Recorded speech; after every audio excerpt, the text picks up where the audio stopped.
रोज मुलांना टिफिनसाठी पौष्टिक काय देता येईल हा प्रश्न आपल्या सर्वांनाच पडत असतो. तर आज आपण पौष्टिक मेथी पराठा करणार आहोत, जे की मुलं आवडीने खातील आणि टिफिन अजिबात वापसही येणार नाही. आणि त्यासाठी मी 1.5 वाटी गव्हाचं पीठ घेतलेलं आहे, 1 चमचा मी बेसन टाकलेलं आहे आणि बारीक चिरलेली मेथी टाकलेली आहे आणि बारीक चिरलेली कोथिंबीर टाकून थोडंसं जिरा पावडर, थोडंसं हळद, थोडंसं काळं मीठ आणि थोडंसं साधं मीठ टाकलेलं आहे आणि 1 चमचा तीळ टाकलेला आहे. आता अर्धा चमचा ओवा मी हातावर थोडंसं क्रश करून टाकत आहे आणि हिरवी मिरची आणि लसणाचं वाटण मी टाकून घेतलेलं आहे, थोडंसं तेल टाकून घेतलेलं आहे आणि आता मी दही टाकून घेतलेलं आहे आणि आता हे सर्व एकदा मिक्स करून घ्यायचं आहे.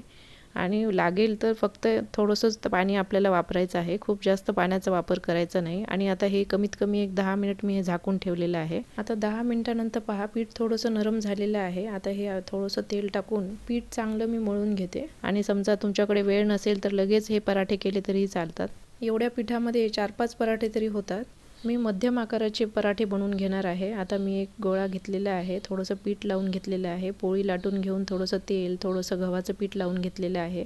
जसं आपण घडीची पोळीला आपण करतो त्याप्रमाणे मी करून घेतलेलं आहे. आता हे आपल्याला लाटून घ्यायचं आहे. किती जाड किंवा पातळ तुम्हाला पराठा बनवायचं आहे त्याप्रमाणे हे लाटून घ्यायचं आहे. आणि तावा छान गरम करून घेतलेला आहे. मध्यम गॅसवर मी आता तेल टाकून छान पराठा दोन्ही साईडनं भाजून घेणार आहे आणि वरून खरपूस आणि आतून छान सॉफ्ट हे आपले मेथी पराठे तयार होतात. आणि गरम गरम हे मेथी पराठे खायला तर खूपच छान लागतात. आणि वरून थोडंसं बटर मी लावून घेतलेलं आहे, कारण आपण मुलांच्या टिफिन करता करत आहोत. बटर लावलेला पराठा मुलं आवडीने खातात. आता त्रिकोणी आकारामध्ये मी पराठा लाटून घेत आहे. पराठा लाटताना कॉर्नर्सून आपल्याला लाटत राहायचं आहे, म्हणजे त्रिकोणी आकार होतो. तेल टाकून दोन्ही साईड आपल्याला छान मस्त भाजून घ्यायचं आहे आणि वरून थोडंसं बटर, कारण आपण मुलांकरता करत आहोत, आणि थोडंसं चीज टाकलं की मुलंही आवडीने खातात. हे मेथी पराठे सॉफ्टच राहतात आणि मुलांच्या टिफिनसाठी तर बेस्ट ऑप्शन आहे.